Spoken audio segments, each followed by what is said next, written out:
Hey guys, good evening. Welcome in for tonight's late edition. It's time for Truth Talks, honest conversations, real conversations about real stuff that real people are going through. Welcome in.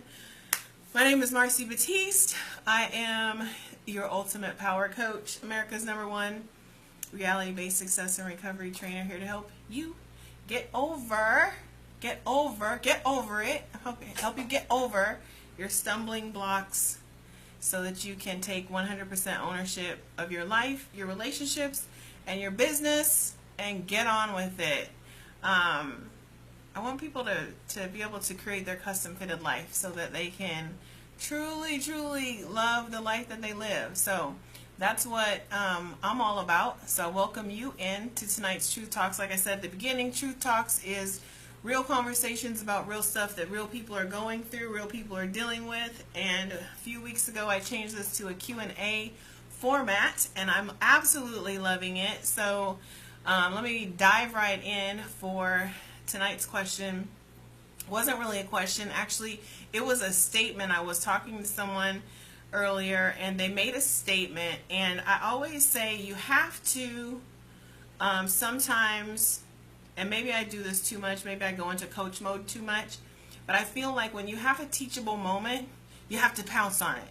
You have to pounce on that teachable moment, and you have to course correct sometimes when people are off track midstream and not let it get out of hand. And so to that point, I was having a conversation with someone earlier today, and in that conversation, she said, he just makes me feel like I'm not worth anything. He makes me feel like I'm stupid. He makes me feel like, and she had like, I think I lost count at about 5 he makes me feel likes. And after, I think it was like the 5th one, he makes me feel like I'm stupid. He makes me feel like, he makes me feel like, he makes me feel, I had to stop her. And I'm like, no, boo-boo. No, boo-boo. He doesn't make you feel like anything. And I'm going to tell you why this is such a pet peeve of mine, because that was my story. That's how I live my life. That's how I framed my worth. That's how I framed my value. That's how I framed my reality, by how other people make me feel. And it held me hostage and in bondage to a life of self-inflicted abuse, which I call now comparison. Somebody can't make you feel anything. And so this is what I share with her, and I thought that because this is not an uncommon thing, I felt like I wanted to share that with the group tonight. So this wasn't actually a question. Like I said, this was an opportunity for me to have a teachable moment with someone, and I wanted to share that with you because I know, and I've heard in conversations so many times, so many people say it, and I was guilty of it for years upon years upon years upon years, and it just built on my misery. So, whoosah. In the name of ending misery and allowing you to take 100% ownership of your life, relationships, and business, which is what I'm all about, I want to tell you that your feelings are your own. Your feelings are your own. You have to own how you feel. Nobody makes you feel anything. Now, someone can have an action that you can choose to feel some way about, but they can't make you have a feeling. They can't make you feel worthless.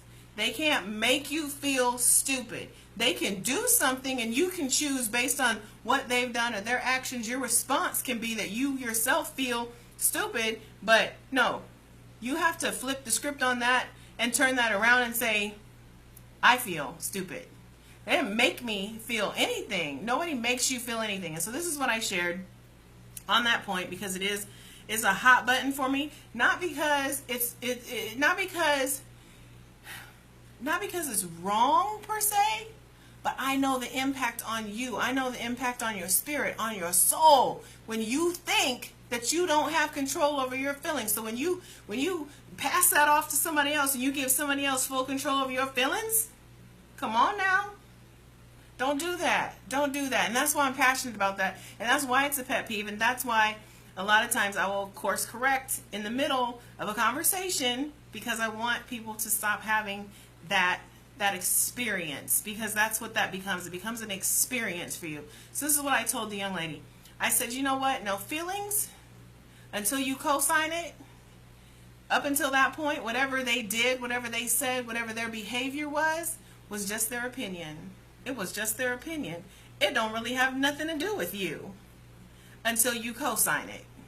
And when you co-sign it and come in agreement with what they've said, done, or in the way that they've behaved, you take ownership of that. So now when you take ownership of that, you got to own the feeling that goes with it. So if they've done something, let's say they told you flat out, you're stupid. You're stupid. You're fat. You're ugly. You're incompetent. You're incapable. Let's say they said all those things. It's not true until you co-sign it, because once you co-sign it, it becomes a belief. And once it becomes a belief of yours, you start behaving as such. And you start interacting with the rest of the world as if this is to be true. And so what I shared with her was, don't co-sign other people's opinion about you without testing it. You have to test that. And before you assume ownership over it, test it. Compare it to reality. Go out into the world and say, you know what? How do I know that to be true that I'm stupid? How do I know that to be true that I'm fat? Here's what I'm going to tell you about I'm fat. This is what I'm going to tell you about I'm fat.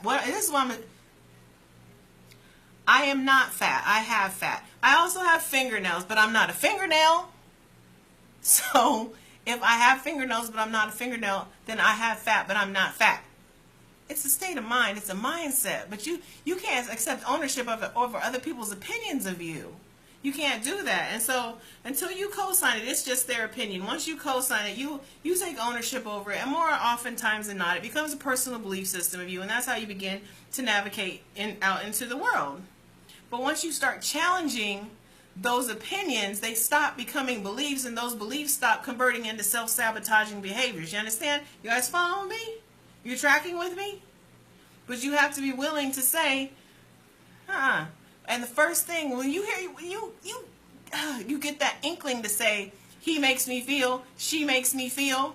No. Turn it around. I feel. I choose to feel X, Y, or Z. And then you take that out into the world and you challenge that and say, am I really stupid? Like, really? How do I know that to be true? And there's a whole sequence that I go through clients with on how to challenge reality and how to challenge belief systems. You have to learn to do that, because you can't assume everybody else's opinion of you. So they don't make you feel. You choose to feel. And another thing is, if you can't prove it, then you can discard it. Why are you holding that? You can't even prove that it's true. Why are you holding something that you can't prove to be true? If I can't convince, if I haven't proven that I'm stupid, then I'll be damned if you're going to get me to believe it. Come on now. Stop it. You're not going to make me feel stupid. Even if I said something that was not the brightest thing, like, I don't know, I'm geographically challenged, so I say crazy stuff about directions all the time. That doesn't mean I'm stupid. It means I'm bad with directions, and thank God for Google Maps. That's what that means. That doesn't mean I'm stupid at all. What's up, Anthony? How are you? So then bringing that back. So we talked about, how do I know it to be true? If I can't prove it, I'm not going to co-sign it. And then finally, you guys, remember, you have a choice who you're in relation with. And you teach them how to be in relation with you. So if someone is constantly berating you and bringing you down and calling you names and saying things and behaving in ways that make you feel less than and devalued, you have a choice. Just like you have a choice for your feelings, babe. You got a choice not to deal with the bullshit. You have a choice to end the relationship. You have a choice to begin new training and say, no. You know what? That might have worked on Marci last week, but the Marci I am today, baby, oh, no, we're not doing that. That's what you have to do. You have to retrain people sometimes as you grow and you develop and you become better and more freaking amazing than you were the day before. You have to retrain people how to deal with you and your new amazingness. your new awesomeness. I used to joke I create liquid awesome. Let me give you an example, you guys. I remember the first time I went into a board meeting in corporate America. So I had all these thoughts running through my head, and I had, you know, people telling me like they're gonna eat you alive in there, and oh, they just love to eat up new people, and like really had me kind of scared, had me sort of believing that I wasn't meant to be in the room, that I didn't fit in the room. Well, I'm a vice president. I'm a vice president. Why don't I fit in the room? And I remember that feeling of walking in. This is why how people make me feel. No, I had to own, like, no, I chose to feel some kind of way about that, and I chose to let that affect me so much that I'm walking into this meeting, you guys. I got the whole lump in my throat, and I'm panicking, and I'm just like, I don't feel prepared, and I just feel like I'm gonna fall on my face, and I crushed it. I crushed it. You know why I crushed it? I crushed it because I belonged in the room. I belonged in the room, but people had me thinking, because I chose to believe and co-sign their belief systems, that I didn't belong in the room, that I wasn't prepared, that I wasn't enough to be there, and that I wasn't going to be successful in the boardroom. And guess what? The boardroom is a comfort zone for me now. It's a comfort zone for me. I love being in high power meetings and giving presentations and things like that. That's a comfort zone for me. But had I let their opinions of me affect me to the point that I didn't check myself as I walked in that door, I would have fallen on my face. And I was prepared to fall on my face. And that was the first time where I really realized, like, people aren't... They might be convincing, but it don't make them right. They might be convincing, but it don't make them right. And so people who think that they can say things to you and have this impact on you that's going to hold you back and keep you down and keep you grounded, you need to retrain them, or you need to let them go. And I did a post earlier, and I said you have to know who's really riding for you and who's just along for the ride. Because more oftentimes than not, it's those people who are just along for the ride that are going to try and tell you what you can't do, what you're not capable of. And if you co-sign their opinion of you and convert that into a feeling and a belief system about yourself, guess what? You're going to prove them to be right, even if they were wrong to begin with. That's real talk. That's real talk. Okay, Gregory, what's up? That's why doors swing both ways. Boom, boom, boom. Yes, they do. Absolutely. You got to learn to let things flow. Just like you said, they go both directions. You got to let things flow. You can't take ownership over everybody else's opinions of you and convert those into thoughts and beliefs, because once they're converted into beliefs, they become self-sabotaging behaviors, and you start behaving and operating and functioning and presenting to the world their opinion of you. That's the danger. And that's why saying he makes me feel, she makes me feel is a pet peeve of mine, because I've been there, I've done that, recovered from it, got the t-shirt, I'm over it. All right. That's my message for tonight, guys. As always, thanks for being part of the Ultimate Power Team, kicking it with me for Truth Talks, and I will catch you guys later. Have a great, amazing, wonderful, fantastic night. I'll talk to you later.